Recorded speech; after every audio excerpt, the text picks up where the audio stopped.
마리아 발도로타의 하나님이시요 사람이신 그리스도의 시 제10장 베드로가 처음으로 메시아를 만나다. 너무나 많은 것에 짓눌린 영혼으로 빛을 얻기 위하여 기도를 하고 있었다. 그러다가 우연히 히브리서 12장을 읽게 되었는데 정말로 이 편지는 내 정신의 힘을 회복시켜주고 들을 기력을 내게 준다. 나는 수많은 것의 압력으로 인하여 나는 이제 아무것도 하고 싶지 않다. 보통 생활. 어떻게 해서든지 보통 생활을 하고 싶다 하고 생각하기에 이르렀기 때문이다.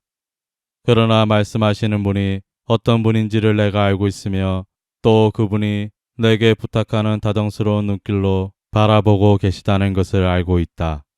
그래서 저는 싫습니다 하고 말을 할 수가 없게 되었다. 정말로 하나님은 무엇이든지 태우는 우리의 인성이 그분께 자기를 맡겨드리면 우리 인생의 경향까지도 불사르는 불이시다.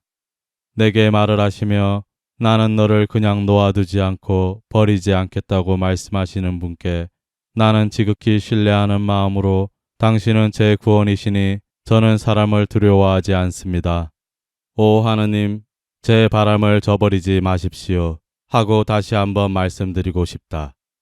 14시에 나는 이런 것을 본다. 예수께서는 두 발 사이에 있는 작은 길, 오솔길을 걸어가신다. 혼자이시다. 요한은 작은 길로에서 밭들을 건너질러 예수를 향하여 나아가서 울타리에 난 구멍으로 해서 마침내 예수 계신 데까지 왔다. 요한은 어제의 환상에서도 오늘의 환상에서도 매우 젊다. 겨우 어른이 된 남자의 수염없는 볼그레한 얼굴, 게다가 금발이다.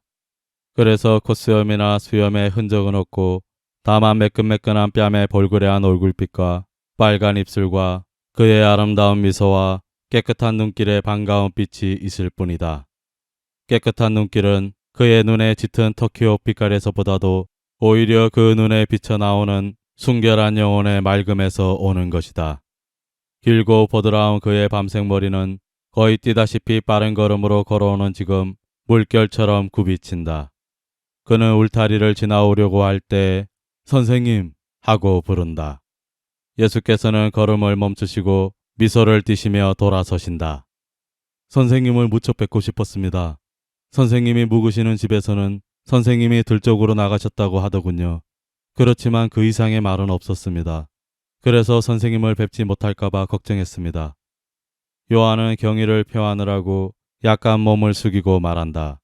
그러나 고개를 약간 어깨 쪽으로 기울인 채로 있으면서 예수를 쳐다보는 그의 눈길과 그의 태도에는 다정스러운 신뢰의 정이 넘쳐 흐른다. 나는 내가 나를 찾는 것을 보고 내게로 왔다. 저를 보셨습니까? 어디 계셨는데요? 저기 있었다. 그러시면서 예수께서는 멀리 떨어져 있는 작은 숲을 가리키신다. 그 나뭇잎의 빛깔로 보아 올리브 나무 같다. 나는 저기 있었다. 거기서 기도하며 오늘 저녁 회당에서 말할 것을 생각하고 있었다. 그러나 너를 보고는 즉시 모든 것을 중단하였다. 그렇지만 그곳은 저 깎아지른 곳 뒤에 가려져 있어서 겨우 알아볼까 말까 한데 선생님은 어떻게 저를 보셨습니까? 그래도 그것이 보이지.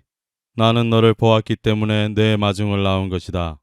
눈이 알 수 없는 것을 사랑은 현실화한다. 그렇습니다. 사랑이 그렇게 합니다.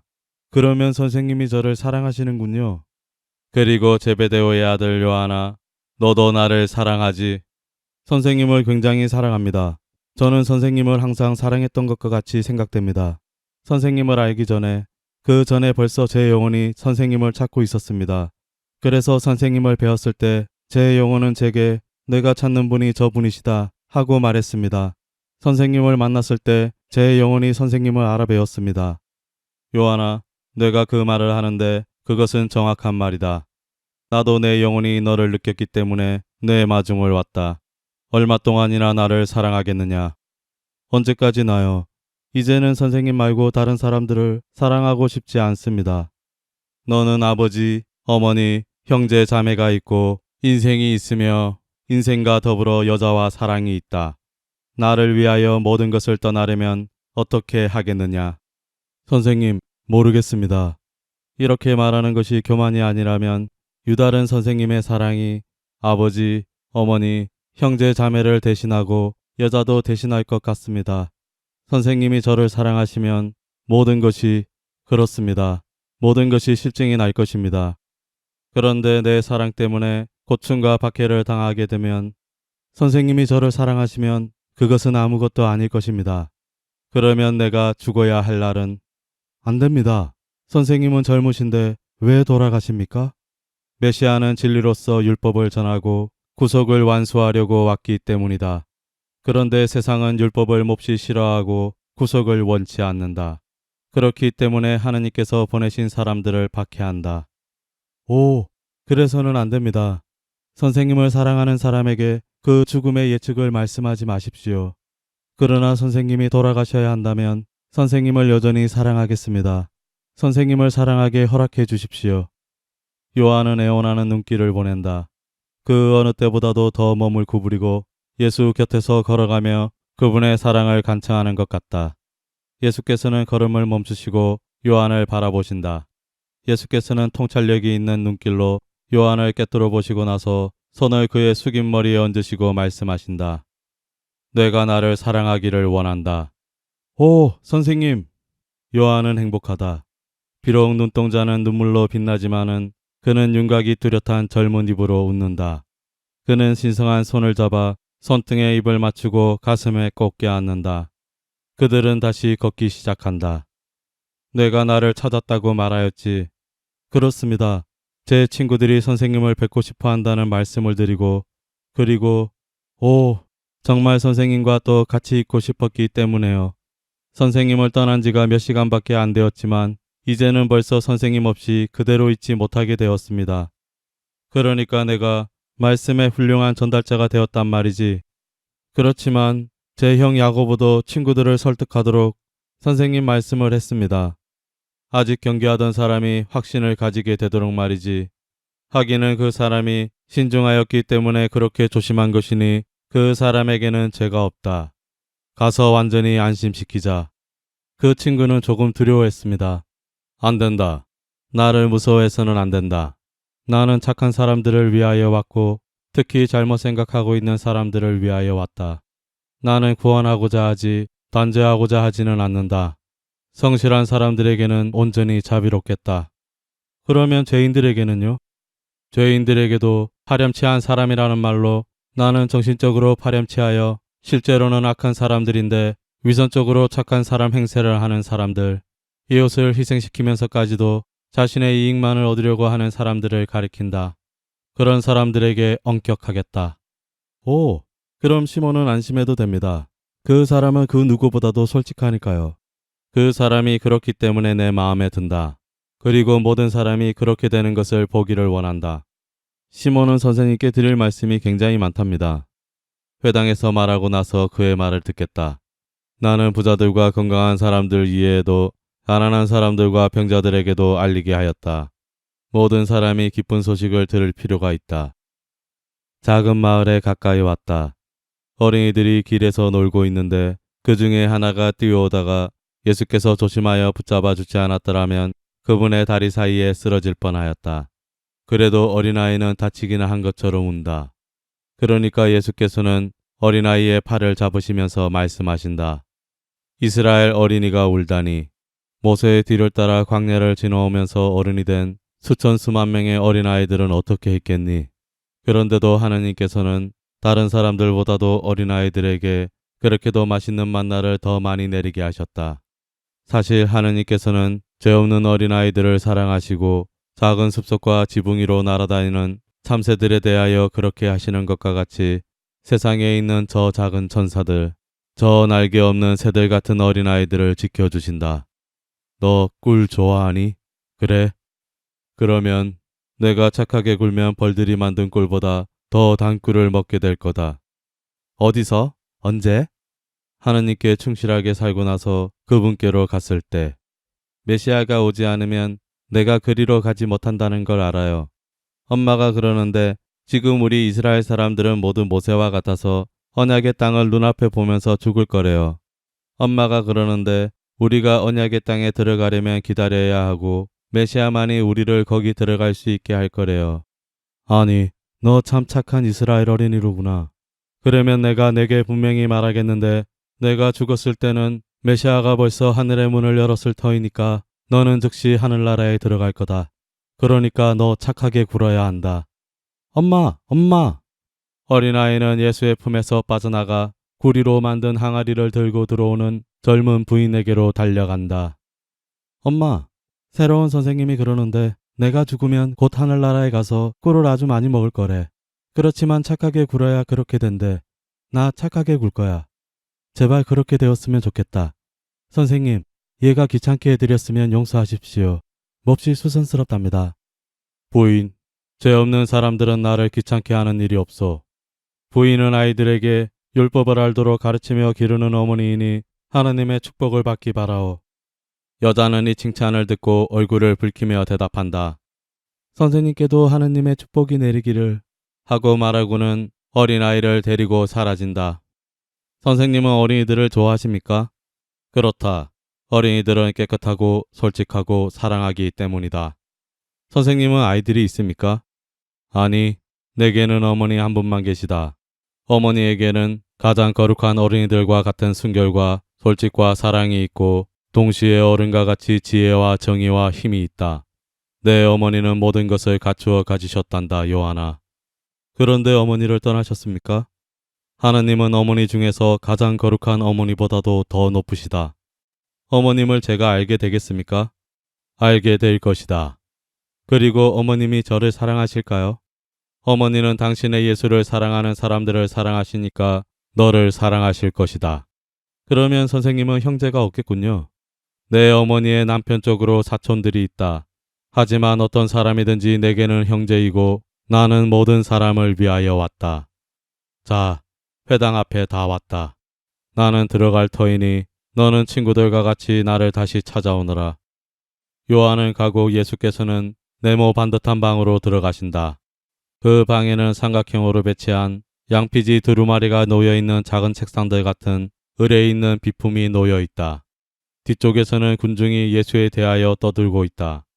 예수께서는 머리를 숙여 회당의 우두머리에게 인사하시고 그저 아무 두루마리나 하나 달라고 하신다. 예수께서는 읽기 시작하신다. 예수께서 말씀하신다.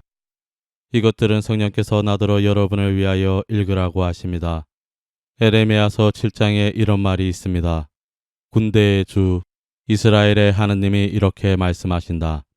너희 소행과 감정을 고쳐라. 그러면 내가 이곳에 와서 너희와 함께 살겠다. 너희가 되풀이하는 여기가 주의 성전이다. 주의 성전이다. 주의 성전이다 하는 무의미한 말로 너희 자신을 달래지 말아라. 그것은 만일 너희가 소행과 감정을 더욱 좋게 하고 어떤 사람과 그 이웃 사이에 옳고 그름을 가려주고 외국 사람과 고아와 가부를 학대하지 않고 이곳에서 죄 없는 사람의 피를 흘리지 않으며 불행하게도 외국 신자들에게로 가지 않으면 그때에는 내가 너희 조상들에게 영원히 준 땅인 이곳에서 너희와 함께 살겠다 하고. 여러분, 이스라엘 사람들은 들으시오. 이제 나는 눈먼 여러분의 영원히 보지 못하고 이해하지도 못하는 빛의 말씀을 빛나게 하려고 왔습니다. 잘 들으시오. 하느님의 백성의 땅에 많은 눈물이 뿌려집니다. 그들은 옛날의 영광을 회상하는 노인들을 슬퍼하고 속박에 억눌린 어른들을 슬퍼하고 미래의 영광에 희망이 없는 어린이들을 슬퍼합니다. 그러나 이 세상의 영광은 만몬과 악의만 빼놓고는 아무런 압제라도 빼앗아갈 수 없는 영광에 비하면 아무것도 아닙니다. 왜들 우십니까? 당신 백성에 대하여 항상 친절하셨던 하느님께서 이제는 눈길을 딴 데로 흘리시고 당신 백성이 당신의 얼굴을 보는 것을 거절하십니까? 그분이 이제는 옛날의 바다를 좌우로 갈라놓으셔서 이스라엘 백성을 지나가게 하시고 사막의 모래밭을 거쳐 인도하시고 먹여주시고 그들의 적들에게서 보호해 주신 그 하느님이 아니십니까? 이스라엘 백성의 육체의 구름기둥을 주신 것과 같이 하늘의 길을 잃지 말라고 그들의 영혼에게 율법을 주신 분이 그분이 아니십니까? 이제는 전에 쓴 물을 달게 해주시고 그들이 기진맥진하였을 때 만나를 내려주신 그 하느님이 아니란 말입니까? 그분이 여러분을 이 땅에 정착시키고 여러분과 계약을 맺고자 하신 하느님이 아니십니까? 그분이 여러분의 아버지이시고 여러분은 그분의 아들들이 아니십니까? 그런데 왜 왜국이 여러분을 쳤습니까? 여러분 중에서 많은 사람이 그래도 우리는 여기에 성전을 가지고 있는데 하고 불평합니다. 성전을 가지고 그곳에 가서 하느님께 기도하는 것으로는 충분치 않습니다. 첫째, 성전은 각 사람의 마음속에 있고 거룩한 기도는 거기에서 이루어집니다. 그러나 마음이 좋아지지 않고 풍속과 감정이 고쳐지지 않고 가난한 사람들과 종들과 부모와 하느님께 대한 정의의 원칙이 고쳐지지 않으면 기도가 거룩할 수가 없습니다. 이제는 생각해 보시오. 성전에는 많은 헌금을 하면서도 가난한 사람에게는 형제여, 여기 빵과 한 데나리온이 있으니 받아주시오. 내 도움을 형제가 창피스럽게 생각하지 말고 내가 형제에게 주는 선물로 인해 내가 교만해지지 말기를 바랍니다. 하고 말할 줄밖에 모르는 내욱한 마음을 가진 부자들이 있습니다. 이렇습니다. 하느님께 기도하고 그들의 청을 인해 들어주지 않으신다고 원망하지만 그 후 불쌍한 사람이, 그것도 때로는 같은 혈족의 불쌍한 사람이 내 말 좀 들어보세요 하고 말하는데 실소 하고 돌같이 단단한 마음으로 대답하는 사람들을 봅니다. 이렇습니다. 나는 여러분이 정복자가 돈을 털어가기 때문에 우는 것을 봅니다. 그러나 그런 다음 여러분은 여러분이 미워하는 사람의 금전을 착취하고 그들의 목숨에 대하여 잔인한 기원을 하는 것도 싫어하지 않습니다. 오 이스라엘의 자손 여러분, 구속의 때가 왔습니다. 그러나 착한 뜻으로 여러분 안에 구속의 길을 닦으시오. 정직하고 친절하고 서로 사랑하시오. 부자들은 업신여기지 말고 장사하는 사람은 속이지 말고 가난한 사람은 탐내지 마시오. 여러분은 모두 같은 핏줄이고 오직 한 하느님께 속해 있습니다. 여러분은 모두 같은 운명에 처해 있습니다. 메시아가 여러분에게 열어줄 하늘의 문을 여러분의 죄로 스스로 닫지 마시오. 여러분이 지금까지 방황하셨습니까? 이제는 방황하지 마시오. 어떤 잘못도 사라져야 합니다. 본래의 십계명, 그러나 사랑의 빛이 스며든 십계명에 귀결되는 율법은 간단하고 훌륭하고 쉽습니다. 오시오. 나는 그 계명들을 있는 그대로 보여주겠습니다. 사랑, 사랑입니다. 여러분에 대한 하느님의 사랑, 하느님에 대한 여러분의 사랑, 언제나 사랑입니다. 하느님은 사랑이시고 아버지의 아들들은 사랑을 생활할 줄 아는 사람들이기 때문입니다. 나는 모든 사람을 위하여 여기 왔고 모든 사람에게 하느님의 빛을 주기 위하여 왔습니다. 이것이 여러분 안에서 영향이 되는 아버지의 말씀입니다.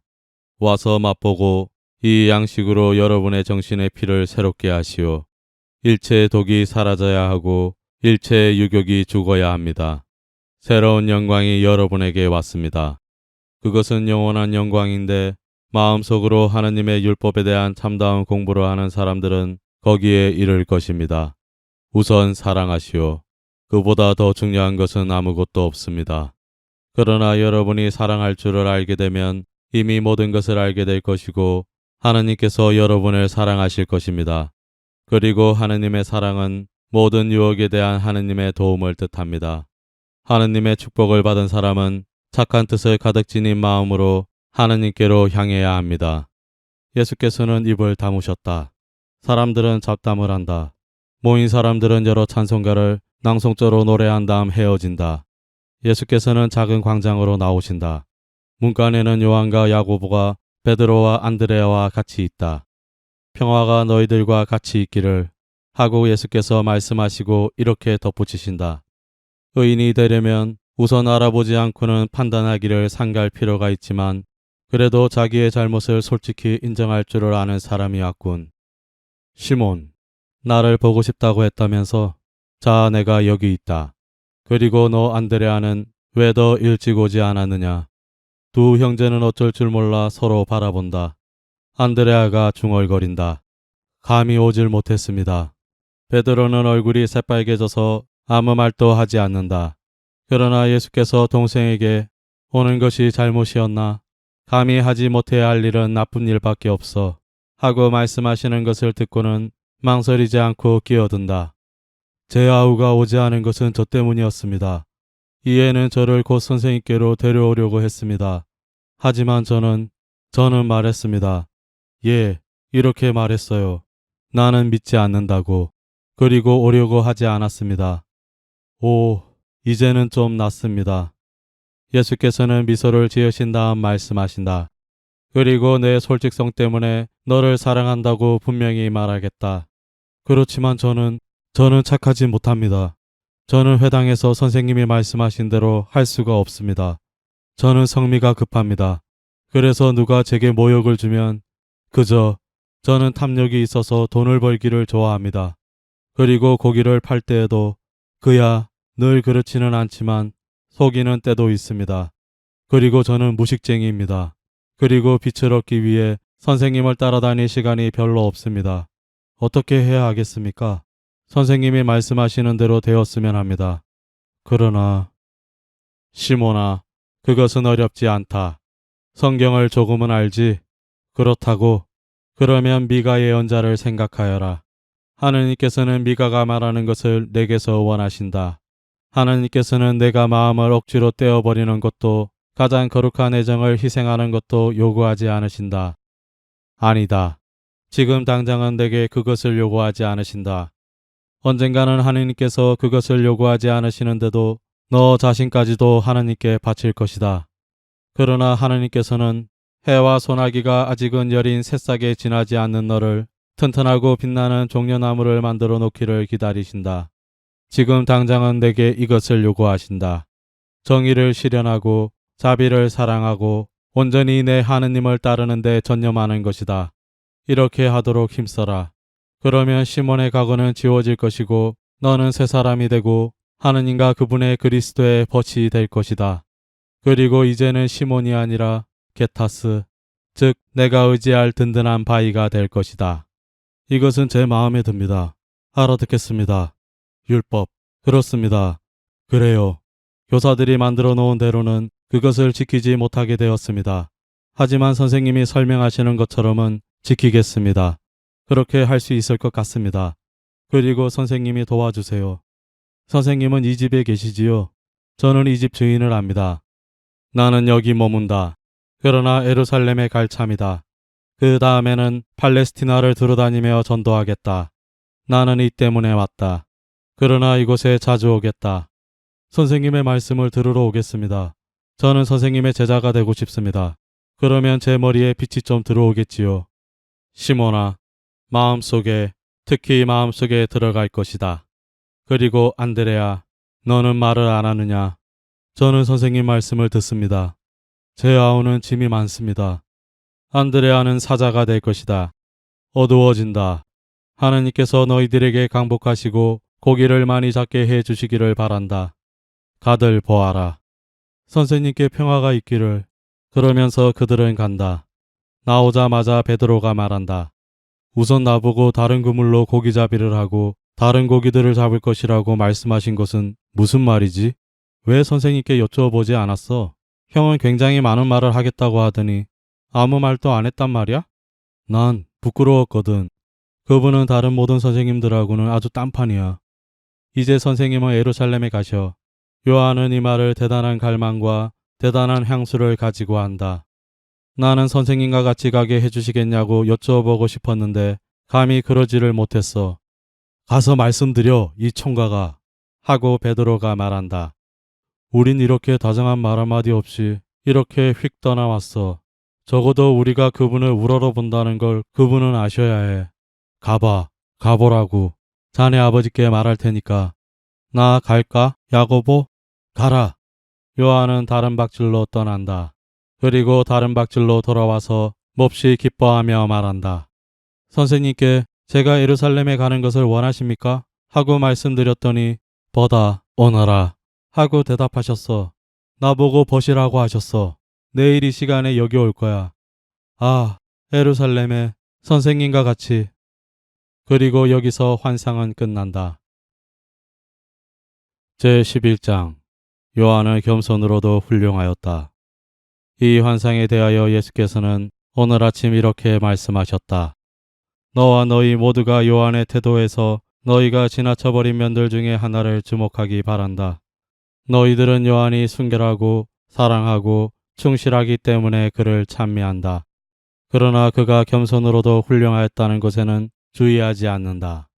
베드로가 나에게 온 것이 그의 덕택이었는데 그는 이 개인적인 점을 겸손되이 말 안 한다. 베드로의 사도, 따라서 내 사도들 중에서 첫째 사도는 요한이었다. 제일 먼저 나를 알아보았고 제일 먼저 내게 말을 걸었고 제일 먼저 나를 따랐으며 제일 먼저 나를 알리었다. 그런데도 그가 어떻게 말하는지 보아라. 시몬의 아와 안드레아는 요한의 말을 듣고 예수를 따랐던 두 사람 중에 한 사람이었다. 안드레아가 제일 먼저 마주친 사람은 그의 형 시몬이었는데 안드레아는 시몬에게 우리는 메시아를 만났어 하고 말하였습니다. 그리고 그를 예수께 데리고 갔다. 그의 친절 이해와 그의 올바름으로 요한은 안드레아가 폐쇄적이고 내성적인 성격밖에는 가지고 있지 못하여서 행동을 하고 싶지만 행동하기에 이르지 못하는 것 때문에 어쩔 줄 모르는 것을 알고 그의 착한 뜻의 기억을 후세에 전하고자 하였다. 요한은 비록 안드레아가 형 앞에서 소심하고 표면에 나서지 않음으로 인하여 그의 사도로서의 임무에 실패하였음에도 불구하고 시몬에 대한 그리스도의 첫 번째 사도로 보이기를 바랐던 것이다. 나를 위하여 어떤 일을 하는 사람들 가운데 요한을 본받을 줄 알면서 자기 자신을 비길 데 없는 사도라고 공언하지 않을 사람이 누구겠느냐.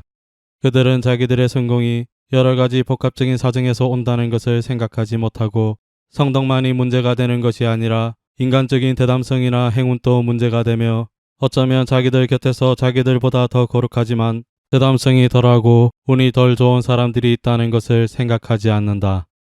무슨 일을 훌륭하게 성공하였을 때 그 공로가 너희들에게만 있는 것처럼 자만하지 말아라. 오히려 사도직의 일을 하는 일꾼들의 주인이신 하나님을 찬미하여라. 어떤 사람에게 주어져야 하는 박수들을 알아보고 그것을 받을 권리가 있는 사람에게 주기 위한 맑은 눈과 엄정한 마음을 가져라.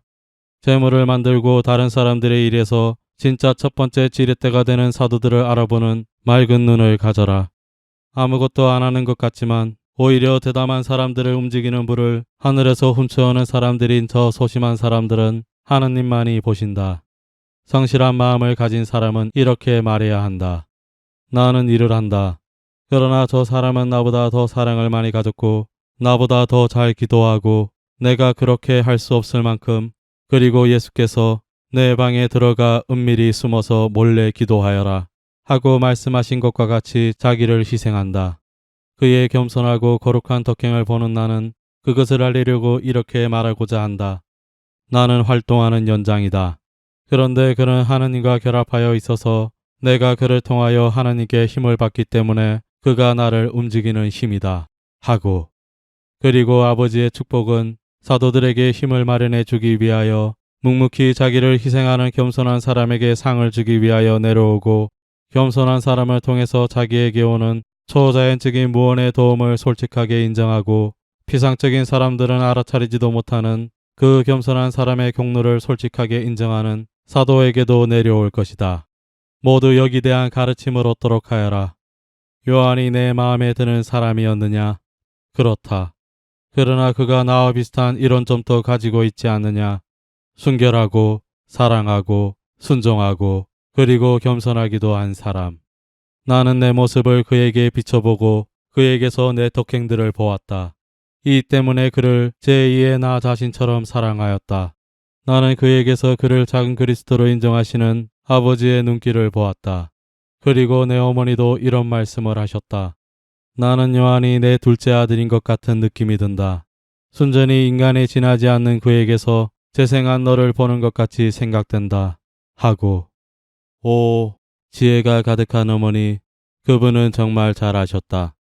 내 사랑하는 요한아, 맑은 하늘과 같이 완전히 깨끗한 너희들의 두 마음은 섞여서 오직 하나인 베일을 이루어 내게 사랑의 보호를 주었고 내가 어머니를 요한에게 주고 요한을 어머니께 드리기 전에 벌써 오직 하나의 사랑이 되었다. 그들은 서로 비슷하다는 것을 알아보았기 때문에 서로 사랑하였다. 아버지와 아들의 아들과 형제였던 것이다.